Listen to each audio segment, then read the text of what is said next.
My name is Marco Plouffe. I come from Montreal, Quebec. I am a 3D artist, or as I prefer, a digital sculptor. And I'm also the business manager, the co-founder, and an art director at Keos Masons.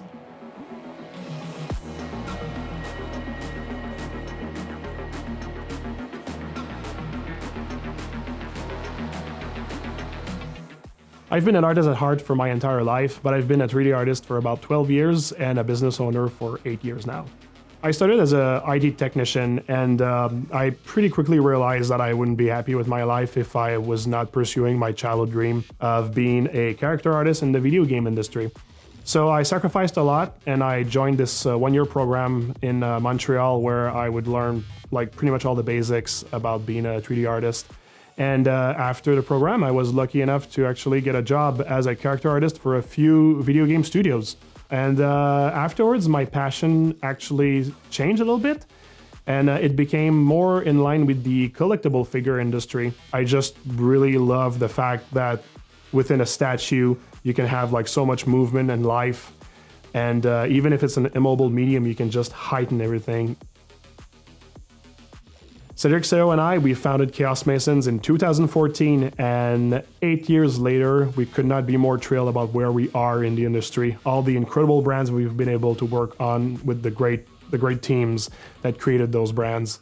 So it was a lot of energy, it was a lot of time spent, but we are really happy about how we've been able to create this very successful AAA character outsourcing studio.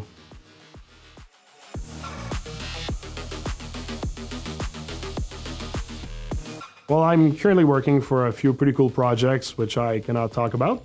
But in the past, I've been able to work on some pretty cool brands like The Witcher, Horizon Forbidden West, Baldur's Gate, Deus Ex, Mass Effect, Apex Legends, Overwatch, a few more like this. And also with incredible companies like Sideshow Collectibles, Prime One Studio, and of course, my pride, XM Studios. My working relationship with XM Studio is fantastic. From the very first gig with them, I could see that, like me, they are extremely passionate people about their work. And what makes XM Studio stand out amongst the rest, I find, is because they are not afraid of exploring new designs, ideas, and all that stuff. And at the same time, always offer the same amazing quality at the end. In the past, I had the great honor of working on XM Studios' Shogun Batman, which was a very complex statue, but it was very, very fun to work on this one. And also, I've been able to work on Ultron and the Iron Maiden statue, since I'm a huge fan of Iron Maiden.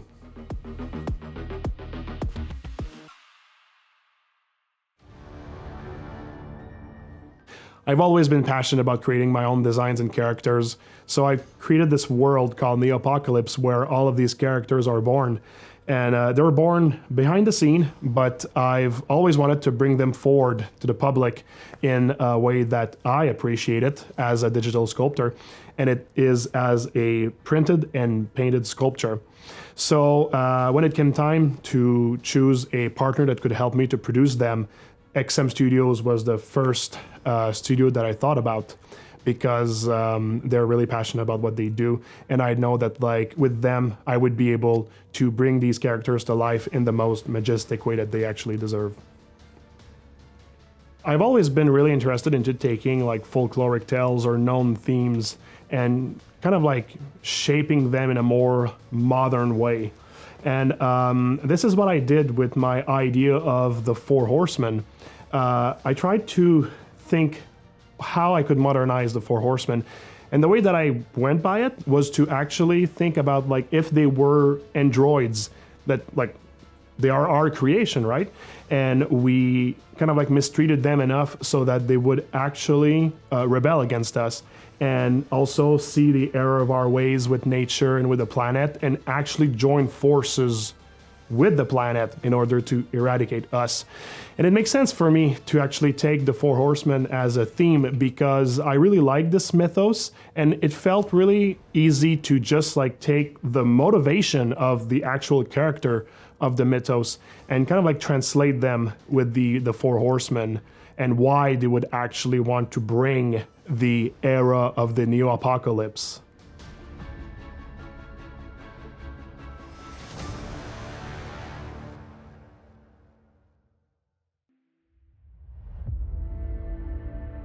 From there, I decided to go more in depth with the story and try to figure out like why would the androids ever uprise against us, and what would be the motivation of the first androids to be like awakened of the situation, and how they could actually change the landscape and bring this new era of the Neo-Apocalypse world. Then it would be more questions like, well, who would fight back? How would the landscape of the world change? How the world would be divided, and all of the characters that could exist in this world. And especially questions like, well, at this point, how could we ever find peace or balance again in the new era of the Neo-Apocalypse?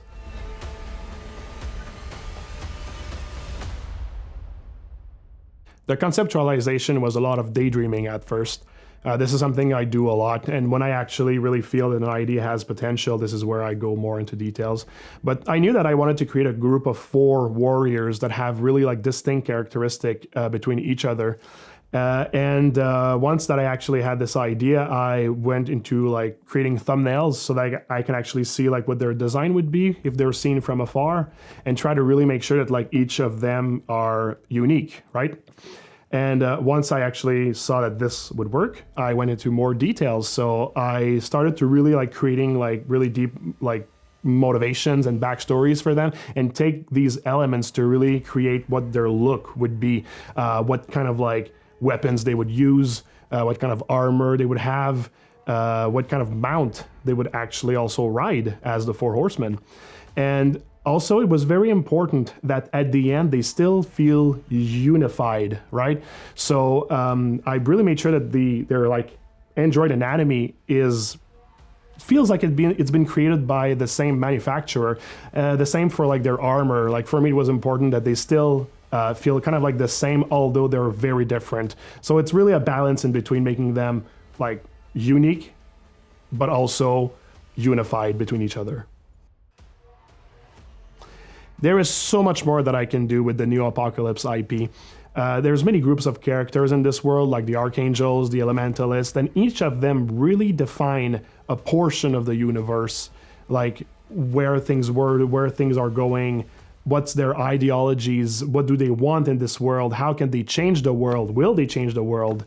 And things are not just like black and white. There's so many gray areas. There's really a balance in there. And I really find that it could be really interesting to really go even like deeper. All of those groups, they're all meshed together, and they really define what the lore of Neo-Apocalypse is.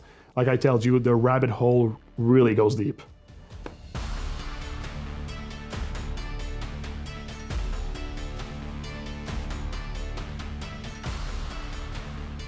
The story of Neo-Apocalypse starts in the 21st century after so many technological advancement has been done, one being the creation of the androids. This miraculous invention will actually blur the line in between what is human and what is this new sentient being. But unfortunately, pretty rapidly, they will be treated as like mere tools, and a lot of them will go through like severe abuse. And not every human will actually be like all mean. Some of them will try to help the cause of the androids by kind of like giving them like a heightened consciousness. So they will create a code called the free will code. Some will call it the frenzy virus, depending on your perspective.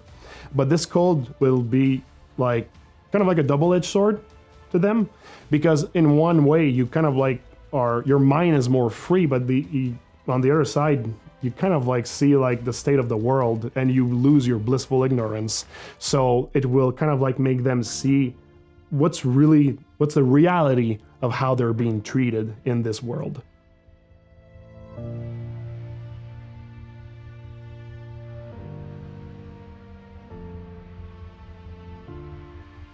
An insurrection will actually be sparked by 4 free-minded androids who truly see the depth of humankind's parasitic nature and how they treat the world and their creations.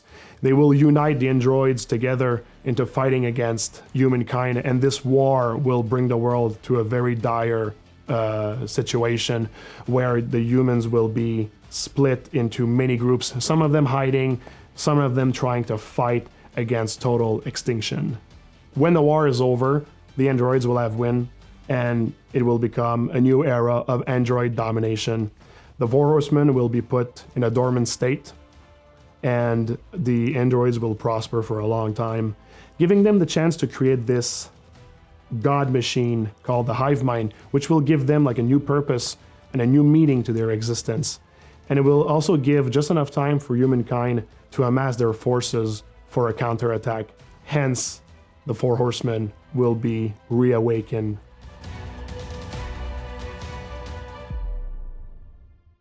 The inspiration for all of this actually comes from my empathy for inanimate object, kind of like NPCs in video games. Always hated to like disrespect them and everything. So when we started to talk about artificial intelligence, I kind of like realized like, hey, well, maybe at some point we can like hurt their feelings and that sort of stuff. So we have to be careful with that.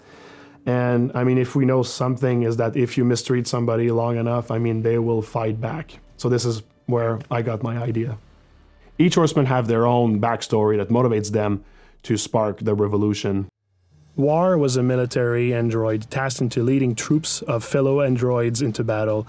But in the landscape of this new technologically advanced world, one where androids end up fighting their own kind on the opposite side in a war of numbers almost, he saw so many of his own kind fall for a purpose that is not even their own. The android, later named War, collapsed inexplicably in the middle of battle after going berserk. War swore revenge on humankind by rendering it defenseless, and armed with the trust and dedication of hordes of androids who finally have a true and common enemy to fight, it'll be very easy for him to neutralize the largest armies of humankind by commanding relentless battles all around the globe. War is the military leader. He's the one that's seen the most conflict, and he's the best suited to guide others. And although he's kind of like brutish and imposing, he's very charismatic to soldiers, and he acts as an invigorating presence. He wields a claymore-type weapon called Ragnarok that can crush pretty much any enemy soldiers or vehicles, and he rides on his undead bear called Bjorn. Pestilence was a Pleasure Series android, so it doesn't take much imagination to know what could have happened to her. She quickly became a cesspool of disease, being a worker at a place where they're allowed for some pretty devious ways of using their toys, and then later got deactivated due to malfunction. Pestilence's true desire became to inflict the putrid treatment that she suffered back to her creators and their kind by spreading diseases and biochemical warfare. So it became a cruel pleasure that she nurtured constantly, but hardly giving her any fulfillment, which she would respond by digging even deeper in this pursuit and making the general population live in a constant state of sickness. Pestilence is a seductive-looking warrior who uses long-range biochemical attacks to contaminate the battlefields and her enemies. With her flying serpent, Chrysopelia, she can survey entire battlefields and influence the momentum of the troops on the ground by making some areas unbearable to human beings, and also inflict death from above with her bow-type weapon called Fail Not. She also acts as a scout because of her vantage point and also because of her stealth in the air.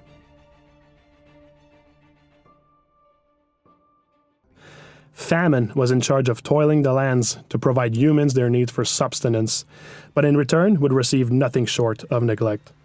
Ironically, this lack of maintenance would bring this android to eventually have system failures and be reanimated over and over again in the cheapest way possible until his unavoidable total shutdown. Famine wanted to make the unfairness of his state very clear by destroying humankind's crop and other sources of nourishment. This way they would feel what it is to live a life of misery and try to survive without the energy or care that they took for granted. Famine is the reckless of the group, the wild card if you want. He's an expert saboteur because of his knowledge of machinery maintenance, and he's by nature very chaotic and unkept, almost to a point of malfunction actually. But he wears it as a badge or a reminder of how he was treated in the past. So although he's not like a very communicative android, it's his own way of saying, "Look how tall I stand despite your cruelty." And unlike his personality, he wields a balanced double-headed spear called Longinus, and he travels on land and underground with the help of his gigantic larva called Colossal, who helps him to infiltrate strongholds and shelters. Death was a prototype auxiliary android whose existence was spent with his creator, trying to teach him and push the limits of android sentience. But from his perspective, not only was given the gift of life, but the gift of consciousness and feeling as well. And this created a bond between him and his creator, which made it even more cruel when he was ripped away from these codes and stored away, while his creator toyed with an improved version of himself. He was left there, forgotten to rust, with holes in his mind, until one day he was found and brought back to a repair facility where he would meet 3 other androids who suffered their own kind of tortures. Death dedicated his time awakening his kind and unifying them in a conviction that humankind was unworthy to rule and most unworthy to exist. So he took the mantle of ultimate judge. He played an important role in striking fear into the hearts of the surviving human population and bringing them to despair, even after the Four Horsemen were put in a dormant state to preserve their existence, just in case the androids would need their heroes once again. Death is the sage and thinker of the four. When he was put in forceful solitude, it gave him plenty of time to ponder about what should be the fate of his creators, and the answer is simple: it's extinction. He doesn't need to lie or manipulate his kind to convince them of his ideas, because his wisdom and his presence suffice. So following the symbol given to him, he wields the Reaper, a scythe-type weapon that he uses for his role of judicator and executioner of humankind, while riding Nightmare, his legendary pale horse.